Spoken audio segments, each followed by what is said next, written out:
बिस्मिल्लाहिर्रहमानिर्रहीम। ये है आपका अपना channel real Islamic tube network. मैं आज आपको अपनी एक आप बीती बताता हूँ कि मैं Islamia college civil line Lahore में 2005 की बात है, फ़र्स्ट ईयर में पढ़ता था। तो वहाँ पे क्रिसेंट हॉस्टल के अंदर मैं रहता था, जो कि इस्लामिया कॉलेज सिविल लाइन का अपना है और गवर्नमेंट की मिल्कियत में है। वहाँ पे एक दूसरी विंग है हॉस्टल की, जिसका कमरा नंबर है 221। उसके अंदर एक मैं रहता था और भी मेरे साथ लड़के रहते थे। उनमें एक लड़का था कसूर का। उसकी और मेरी आपस में ठीक तरह से बन नहीं आ रही थी। जब मैं सोता था तो वो पढ़ता था और लाइट ऑन कर देता था। उसकी कोई ख़ास टाइमिंग नहीं थी पढ़ाई की। जब मैंने पढ़ना होता था तो उसने लाइट बंद करके सोना होता था। अब पेपर नज़दीक थे और मैं बहुत परेशान था,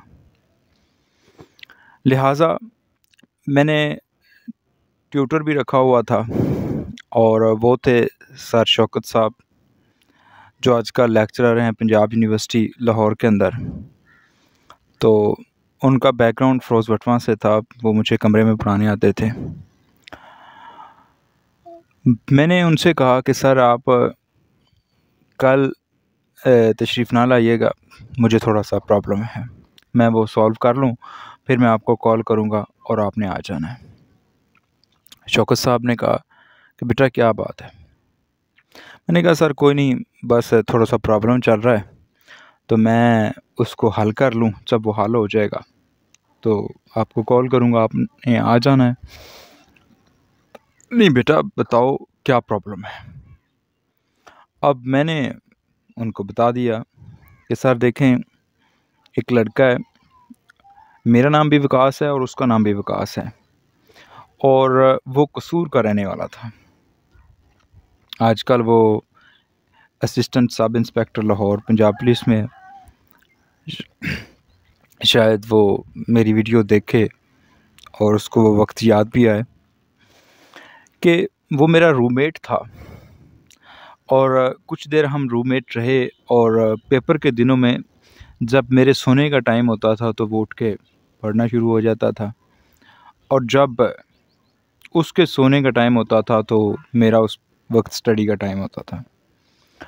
मैं चाहता था कि हम दोनों एक टाइम बना लें, उस वक्त पढ़ें और एक टाइम पे सो जाएं। खैर उसकी मेरी ना बान आई, उसने कहा कि नहीं मैं इस वक्त ऐसे नहीं पढ़ सकता, मैंने अपनी मर्ज़ी करनी है, फ़लाँ रीज़न्स हैं जो कुछ भी है। हत्ता कि एक दफ़ा हल्की फुल्की हमारी झड़प भी हुई। फिर मैंने सोचा कि यार मैं यहाँ पे पढ़ने आया हूँ, लड़ाई करने थोड़ा ही आया हूँ, और दूसरा पेपर भी नज़दीक हैं, और पेपरों के नज़दीक मैं लड़ाई करूँगा टेंशन बन जाएगी, मार्क्स अच्छे ना आए तो बेइज्जती होगी कि इतनी दूर से यहाँ पे Islamia college civil line Lahore में आया हूँ पढ़ने के लिए और यहाँ पे क्या गुल खिला रहा हूँ। मैंने सोचा यार ऐसा करता हूँ, कमरा ही तब्दील कर लेता हूँ। वार्डन साहब रशीद साहब, शायद अभी भी उधर ही हूँ, उस वक्त से रशीद साहब हमारे वार्डन थे। मैंने उनसे बात की तो उन्होंने कहा जी ठीक है, मैं आपका कुछ करता हूँ, आपको किसी दूसरे कमरे में चेंज कर देता हूँ। तो मैंने सोचा कि सर शौकत साहब जो मुझे कमरे में पढ़ाने आते थे उनको भी ये कहूँगा कि आप ना मुझे सामान अपना शिफ्ट कर लेने दें, फिर आप आ जाना।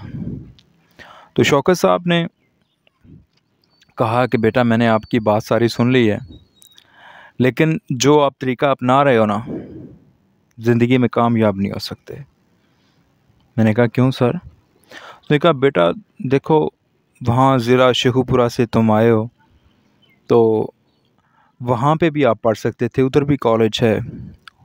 जहाँ पे आपका गांव है वो बॉर्डर लाइन है दोनों ज़िला की, हाफसाबाद ज़िला की भी, शेखुपुरा ज़िला की भी। तो वहाँ पे आप हाफसाबाद भी नज़दीक जा सकते हैं, उधर भी पढ़ सकते थे।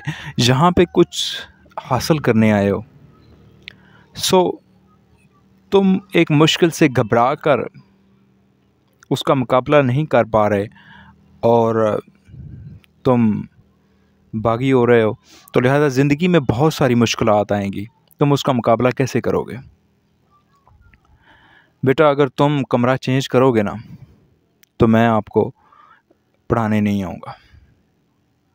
मुझे फ़ीस वीस का कोई लालच नहीं है।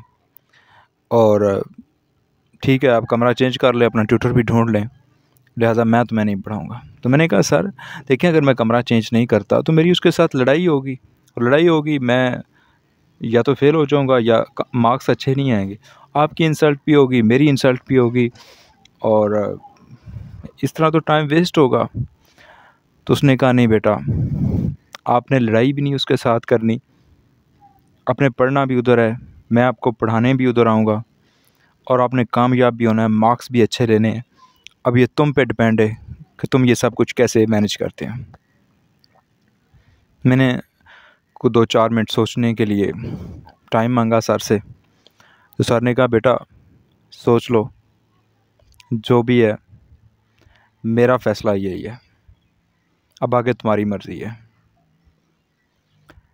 देखो, सर ने कहा कि बेटा, ज़िंदगी में बहुत सारी मुश्किलात आएंगी, तुम तो हिम्मत हार जाओगे, तुम उनका मुकाबला कैसे करोगे? ये ज़िंदगी बहुत ज़ालिम है। सो इसका मुकाबला दिलेरी से करना पड़ता है। लिहाजा ये तुम्हारी तालीम के अंदर एक हिस्सा है कि मुश्किल का मुकाबला करना है, और आज अल्लाह ने मौका दिया है कि तुम प्रैक्टिकली इसका मुकाबला करके दिखाओगे, और मार्क्स भी अच्छे लोगे, मैं पढ़ाऊँगा भी, और रहोगे भी उधर ही, और लड़का भी वही तुम्हारे साथ रहेगा। मैंने कहा, चलो ठीक है सर, मैं मान गया। मैंने कहा, सर मैं करता हूँ। फिर मैंने क्या किया कि मैंने साथ ही लाइब्रेरी थी।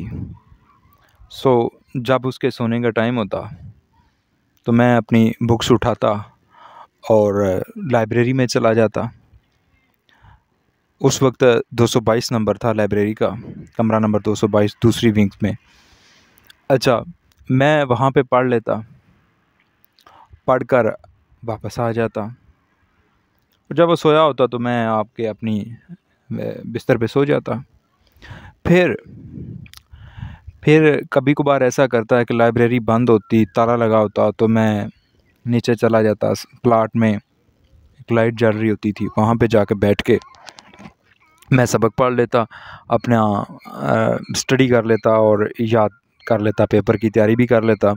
सो फिर क्या हुआ, होना क्या था कि तकरीबन 1 हफ़्ता ही गुज़रा था, तो वो लड़का मेरे पास आ गया, उधर लॉन में, नीचे प्लाट में। वहाँ पे ना कभी कभार बैडमिंटन भी खेल लिया करते थे। मैं अपने दोस्तों के साथ खेलता था उस प्लाट में, दूसरे लोग भी खेल लिया करते थे। अच्छा, तो वो मेरे पास आके बैठ गया, मुझे कहने लगा, यार विकास, मुझे ये समझ नहीं आई कि तुम पहले किस तरह के थे, मुझसे मुकाबला करते थे, कहते थे कि नहीं पढ़ने का टाइम है, सो आपने लाइट जला ली है, सो मैं इधर ही रहूँगा, ये है, और मैंने पढ़ना है, तुम ऐसा ना करो, तंग ना करो। लेकिन आज तुम खुद ही मतलब इस तरह से, ऐसे कैसे, मतलब अपनी अना को पीछे हटा के तुम इस तरह पढ़ रहे हो, और मेरे साथ कोई बदतमीज़ी भी नहीं कर रहे, मुझे मौका भी नहीं दे रहे कि मैं आपके साथ बदतमीज़ी करूं। तो मैंने कहा, यार देखो, मैं आप जैसे सख्त इंसान के साथ ये थोड़ा टाइम गुजार कर अपनी ज़िंदगी के लिए तजर्बा हासिल कर रहा हूँ। उसने कहा, क्या? तो मैंने कहा, सर भाई, ये मेरे सर का हुक्म है कि तुमने इसी रूममेट के साथ रहना है, ऐसे ही पढ़ना है, और पास भी होना, और अच्छे मार्क्स के साथ पास होना है, तब मैं आपको यहाँ पे पढ़ाने आऊँगा, जब तुम इधर ही रहोगे। तो मेरे पास और कोई चारा नहीं था, तुम्हारे साथ लड़ना तो मैं चाहता नहीं हूँ, क्योंकि इस वक्त टाइम नहीं है लड़ने का। तो मैंने यही बेहतर हाल सोचा कि मैं इधर लॉन में आके पढ़ लूँ, कभी लाइब्रेरी में पढ़ लेता हूँ। तो जब आप पढ़ रहे होते हैं तो मैं जाके लाइब्रेरी में सो भी जाता हूँ, उधर मस्जिद में जाके भी पढ़ लेता हूँ। सो उसने सोचा, उसने कहा यार तू मुझे माफ़ कर दे। उसने मुझसे माफ़ी मांगी और मुझे कहने लगा कि वकास भी तुम जीत गए और मैं हार गया।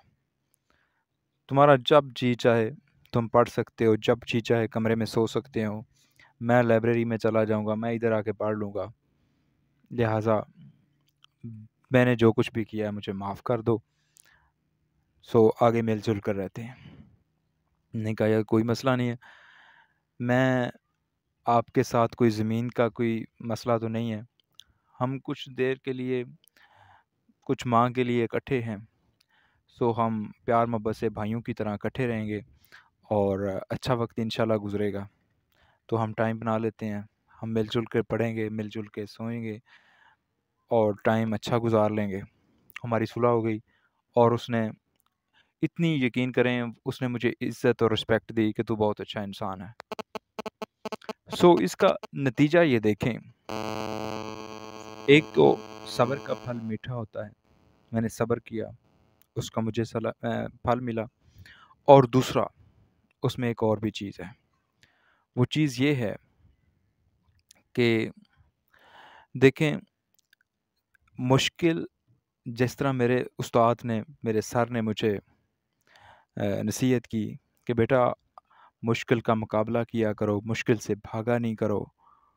अगर आज तुम मुश्किल का मुकाबला करोगे, भागोगे नहीं, तो ज़िंदगी में कामयाब हो जाओगे। अगर आज भाग गए तो कभी भी ज़िंदगी में मुश्किल का मुकाबला नहीं कर सकोगे।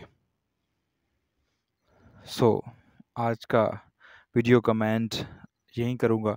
ये मेरी अपनी एक ज़ाती सच्ची आप बीती है, मैंने आपके साथ शेयर की है। और इंशाल्लाह अगर तुम लोग इसको ज़हन में बिठा लोगे तो ज़िंदगी में कभी नाकाम नहीं होगे। ये दुनिया बहुत ज़ालिम है और इनका बहादुरी के साथ डट के मुकाबला करना होता है। प्रैक्टिकली लाइफ में इंशाल्लाह आपको इससे कुछ हासिल होगा। अगर आपको मेरी ये वीडियो अच्छी लगी हो, मेरी बात आपको पसंद आई हो, तो मेरी वीडियो को लाइक ज़रूर कीजिएगा और इस बात को दूसरों तक शेयर भी ज़रूर कीजिएगा। अल्लाह हाफ़िज़।